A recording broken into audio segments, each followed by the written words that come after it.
بسم اللہ الرحمن الرحیم۔ پیارے دوستو، آج کے اس ویڈیو کے اندر ہم آپ کو بتائیں گے کہ مرنے کے بعد مردہ اپنے گھر والوں کو کتنے سال تک یاد کرتا ہے اور روتا رہتا ہے۔ لہٰذا ہماری آپ سے یہ گزارش ہے کہ اس حقیقت کو جاننے کے لیے ویڈیو کو آخر تک ضرور دیکھیے گا۔ پیارے دوستو،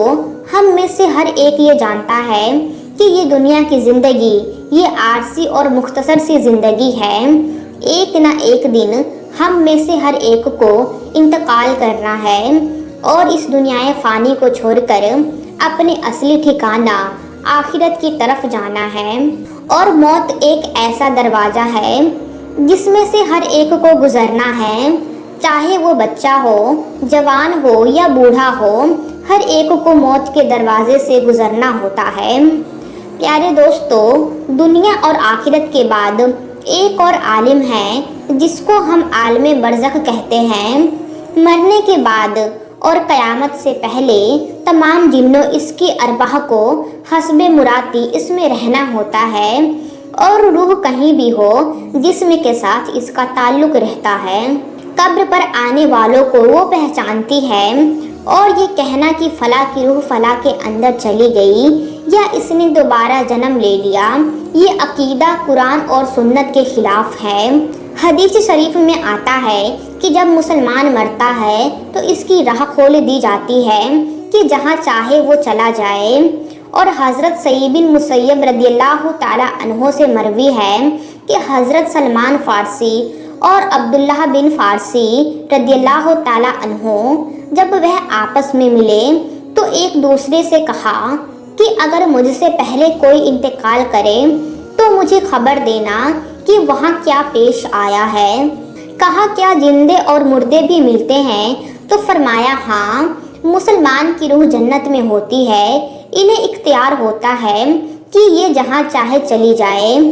پیارے دوستو، اب سوال یہ ہے کہ کیا مرنے کے بعد مردے اپنے گھر والوں کو یاد کرتے ہیں؟ جب کسی انسان کا انتقال ہوتا ہے تو مرنے والے شخص کو یہ معلوم ہوتا ہے کہ اس دنیا سے منتقل ہو کر اس دنیا میں یعنی کہ عالم برزخ میں آتے ہیں، اور اس کو یہ ساری چیزیں یاد آتی ہے کہ ہمارا گھر ہے، ہمارا مکان ہے، رشتہ دار ہے، عزیز و اقارب ہے، اور ہمارے بہن بھائی بھی ہے، اور ہمارا ایک فیملی ہے۔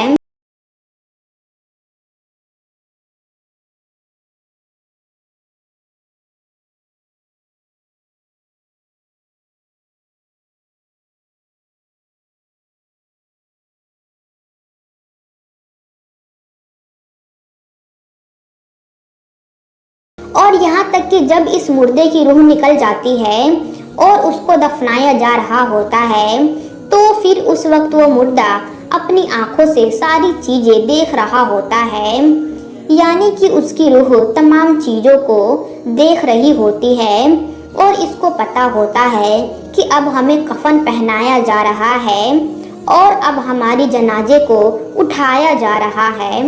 لہٰذا ایک بندہ تو یہاں تک کہتا ہے کہ جب اس کے جنازے کو لوگ اٹھاتے ہیں تو وہ کہتا ہے، اے لوگو، جلدی مجھے لے کر قبرستان کی طرف چلو اور بہت جلد مجھے میرے اصلی ٹھکانے میں یعنی کہ قبر کے اندر پہنچا دو، کیونکہ اس کو موت پر ہی پتہ چل جاتا ہے کہ اس کے آگے کیا ہونے والا ہے، یعنی آگے آنے والے جو مرحلے ہیں وہ اچھے ہیں یا مشکل ہے، سخت ہے یا آسان، اس کو پہلے سے ہی پتہ چل جاتا ہے۔ کیونکہ روح نکلتے وقت کی جو شکتی ہوتی ہے، روح کو اس چیز سے اندازہ ہو جاتا ہے اور اس کو یہ معلوم ہو جاتا ہے کہ اس کے آگے کیا ہونے والا ہے۔ اسی وجہ سے جو مومن بندہ ہوتا ہے وہ کہتا ہے، مجھے جلدی سے لے کر چلو اور مجھے قبر کے اندر اتار دو اور میرے اصلی ٹھکانے تک مجھے پہنچا دو، کیونکہ حضور نبی کریم صلی اللہ علیہ وسلم نے ارشاد فرمایا کہ دنیا مومن کے لیے قید خانہ ہے اور کافر کے لیے جنت ہے۔ پیارے دوستو، اس کے الٹا جو گنہگار، فاسق، فاجر اور بے نمازی انسان ہوتا ہے وہ چیخ چیخ کر یہ کہنے کی کوشش کرتا ہے کہ اے لوگو،